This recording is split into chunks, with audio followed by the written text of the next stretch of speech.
Hello, and welcome to today's webinar brought to you by the Instructional Technology Resource Center. Today's topic is the use of styles in the learning management system. And not only does this make your page look good, it also makes it accessible. My name is Mark Cooper, and joining me on the call today is Lisa Kidder, Ryan Randall, and Kim Tompkinson. A little overview of today's session is we will be looking at what styles are, what are the styles are, and what do they look like, why you should use styles in your learning management system pages as well as your course documents, how to use styles and where to find them. And we'll show you some examples and give you some appropriate uses for styles. I'm going to turn it over to Ryan, who will talk a little bit about what styles are. Great. Thanks, Mark. So what are styles? When we talk about styles for today, what we're basically talking about are HTML tags. So it's the ways that websites and some other documents actually use the code behind the scenes that help inform what the reader will see. And what using the styles features that we're going to talk about are ways for you to create these sort of patterns within your document without actually having to deal directly with the HTML. So it's a nice, useful, I think, very friendly level of abstraction.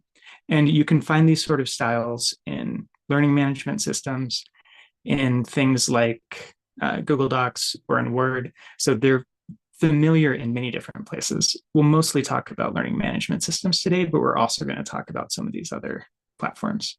So one of the reasons that you'd want to use styles is that because you will be dealing indirectly with the HTML, it helps improve accessibility. The structure that you'll be providing by using styles helps provide signposts for reading and for navigating. This makes your work more understandable, which means that your students will be able to focus more on the material than having to sort of interpret the way that it's presented before they even get to cognitively engaging with the material. Also, it has the benefit of anyone who uses assistive technology will have styles presented in an appropriate and accessible way for them. And I'll give you some examples with the next slide. And one other real huge benefit is that using styles will make your material easier to maintain for yourself. So one example, you could use the little bullet point circle that you're used to. You can see right here on this slide. You could type, I think it's an option 8 on a Mac keyboard. I think it's something very similar on a Windows keyboard. You could type that as a character and then just make lists that way. Those aren't presented as lists. We'd read them as such, but we don't. Behind the scenes, it's not a style. And so that means that someone who is using assisted technology wouldn't hear it as a list item 1. It would just be that filled in circle character. You also, if you have a bunch of list items like this, you could change them all to be numbered lists or an ABC list. Very quickly, if you use styles, it can change all of those automatically. Whereas if you just individually wrote each one as a separate character, it wouldn't be able to automatically apply those changes. So styles, if you use them correctly, you're doing future you a favor of allowing you to be able to apply changes in large batches, as opposed to having to go through and automatically change bits of text laboriously one by one. So let's talk a little bit more about what styles look like behind the scenes. So what does the code look like? On the left, we can see sections in a learning management system. So you can see sections on the page that say course technologies, then 3 below that say microphone and speakers, internet connection, and other technologies. That's what you're seeing on the left is the sort of usual interface that most of us use. And that's also the rendered view that a learner in the course would see. On the right, what you're looking at is the code editing view. So you can see the little angle brackets selected on the right. That's why we're seeing the HTML code behind the scenes. And if you look carefully at the very first line, you can see angle brackets that say H4 on either side of the words course technology. And so then on the left, the rendered view, that's taller, more bold. It's a heavier font weight, and it's a slightly narrower font than everything in the paragraph and the list below. So what we're seeing is that's a heading.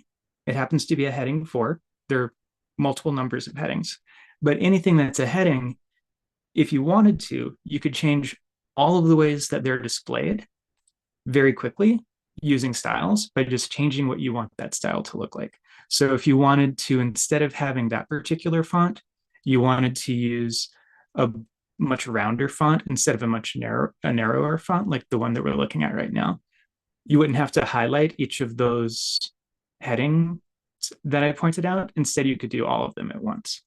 And also, if we look at the code on the right, at the end of the second line, you can see in angle brackets UL and then LI.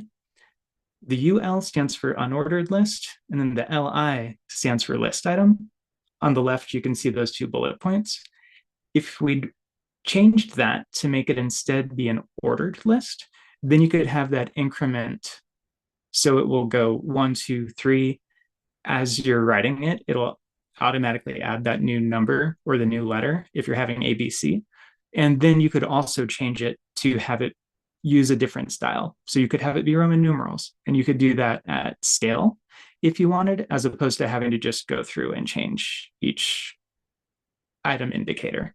So this is the abstraction layer on the left, which is the what you see is what you get editor that most of us are more familiar with. On the right, I just want you to be able to see what's going on behind the scenes and why some of the changes you can make can happen in batches for you, which I think is very useful. Also, because you'd be marking things up with the HTML appropriate code this way, that also really is important for allowing assistive technology to be able to announce it appropriately to students.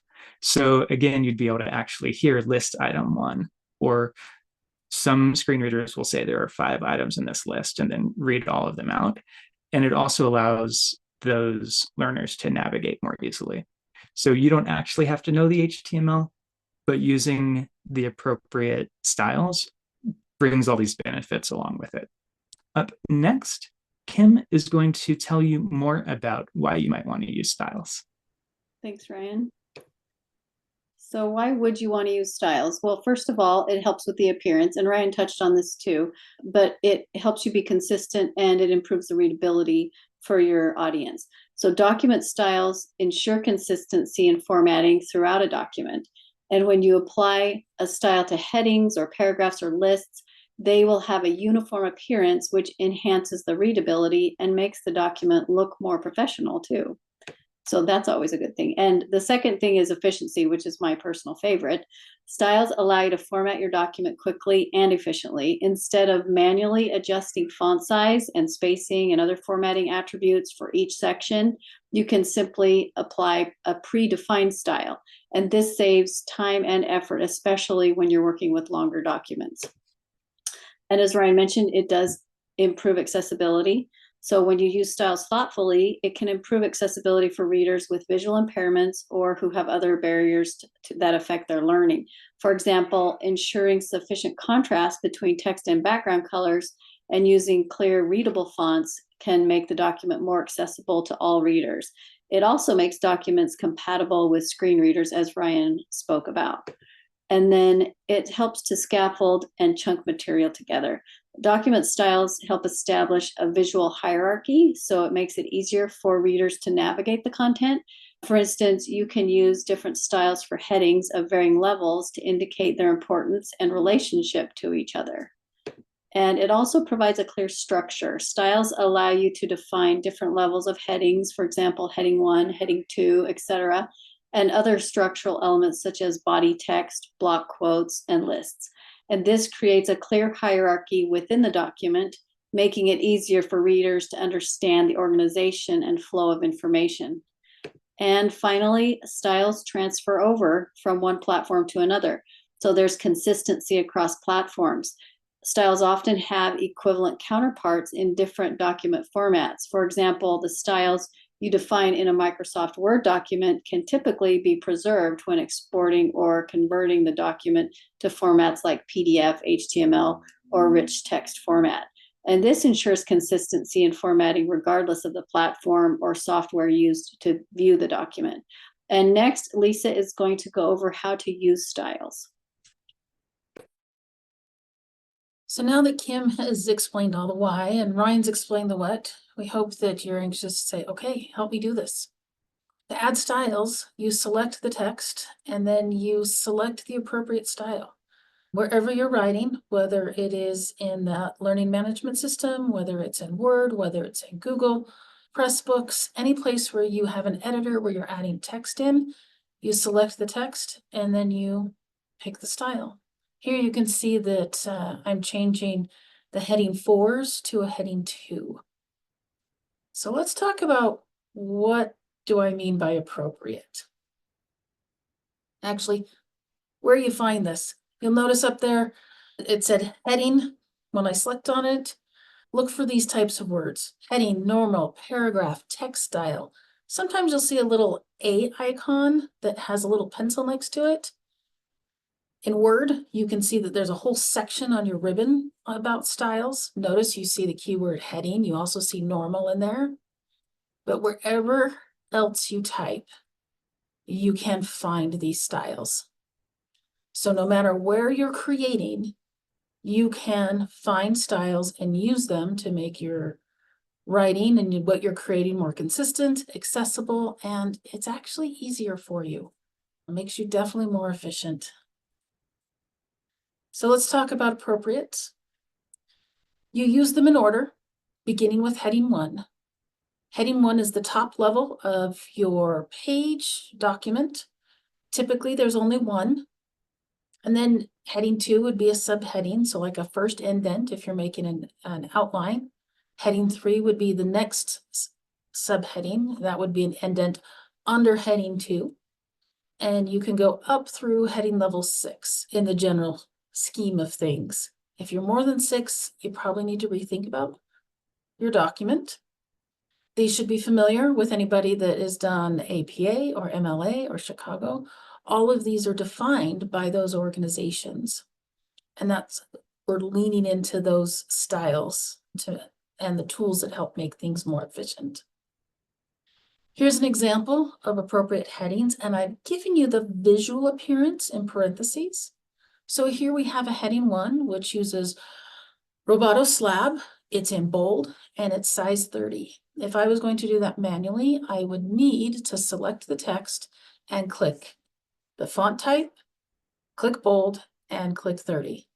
But if my heading 1 is set that already, it's a single click. So I've gone from 3 clicks down to 1. Now we have a heading 2, it's a slight change, and then you can see the normal there as well. And you can see them nested in the appropriate levels as they go down. So again, heading 1 is the top level, and it's the first level, and it's at the top of your page or your document. Typically, there's only one. In the learning management system, heading 1 is usually the title. So when you go to create something in the learning management system, there is title. That's what the students will see when they click on the item that you're creating. That's usually the heading 1. So when you go into create, the highest level that you'll probably be using is a heading 2. As you saw in that video, I was changing things to heading 2. And if you noticed or paid attention, heading 1 was not an option. So the editor actually helped me know what to do because heading 2 was the top level that I could put there. You also have a heading 3. In the learning management system, if you find yourself wanting to put in a heading 4, your page is too long. And so you need to rethink how to chunk that information because you want your students to read. And so this is a way to present the content in a way that is a little bit easier to read. It's consistent, and you don't have long scrolling and they miss that critical item that's at the bottom of the page because they got tired of scrolling. This is a common question I get with styles, is what if I don't like the look? In the learning management system, those styles are determined at the top level. We have tried to make them cohesive, consistent, and accessible. They follow ISU branding, and they provide an improved student experience for all ISU students. So it's best to make sure that you use those headings, because if suddenly ISU wants to go to a different font, or suddenly we go to a different orange, that's happened several times while I've been here, that can change at the top level, and then everything below it will automatically update. So as long as you're using styles, if you didn't use styles, then you have to manually update things.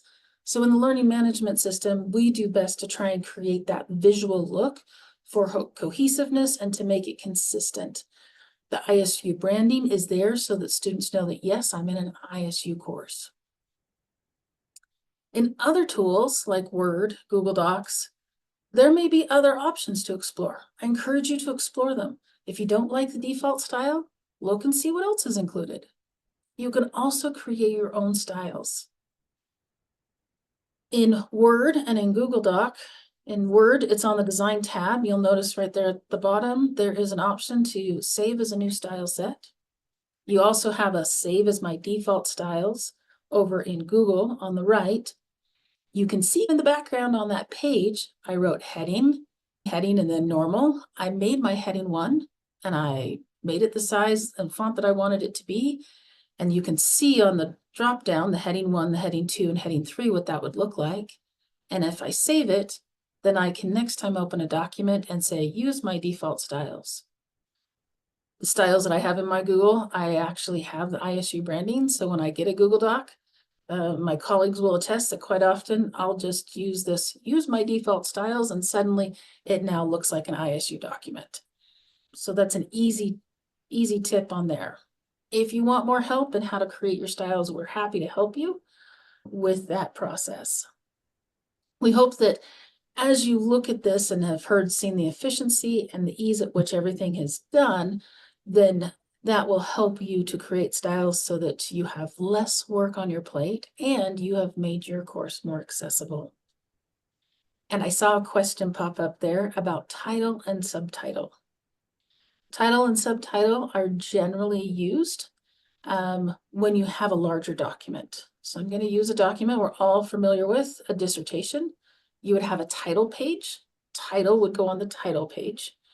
Subtitle would be the subtitle under that title. Heading 1 would be your chapter topic. So generally speaking, when you're in the learning management system, you're just dealing with heading 1, that's the title of your page, heading 2 and 3. So in Word or in Google, it'll depend on the type of document that you are working with. So I saw a thank you on the help, so that answered your questions, and we're heading into more questions. So now's the time. Thanks, Lisa. If you'd like to ask a question, you can do so by simply asking it on the webinar today by unmuting your microphone, or you could do it in the chat. Do we have any other questions? And I want to thank Randa for a great question there.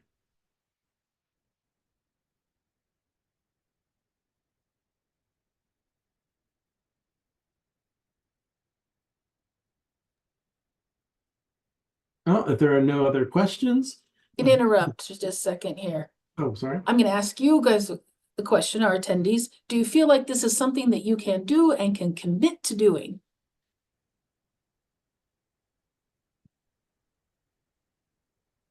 Did we make it easy for you? Thank you, Randa.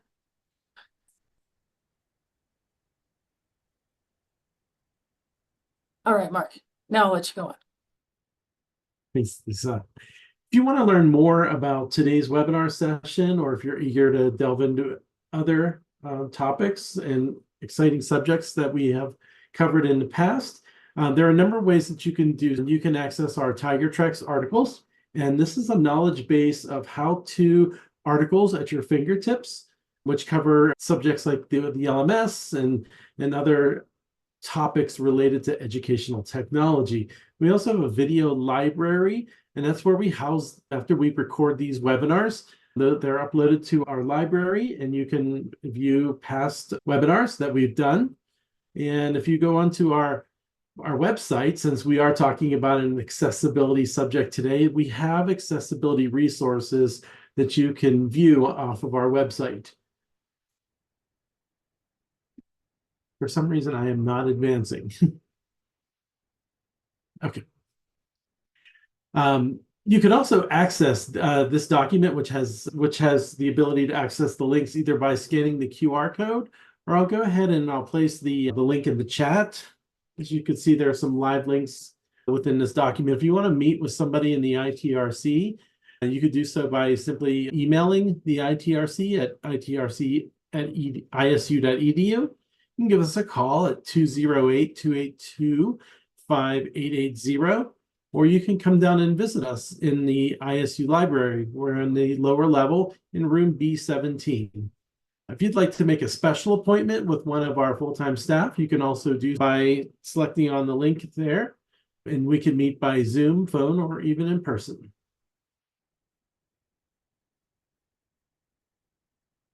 Please be on the lookout for future Wednesday webinars in the ISU Today. That's where we advertise for our weekly webinars. You can also check the ISU events calendar. And then we also have a full schedule of our spring lineup on our website. And you can go there and enroll in all of our websites. I'm sorry, all of our webinars that we put on. Thank you so much for joining today, and we hope you have a great day.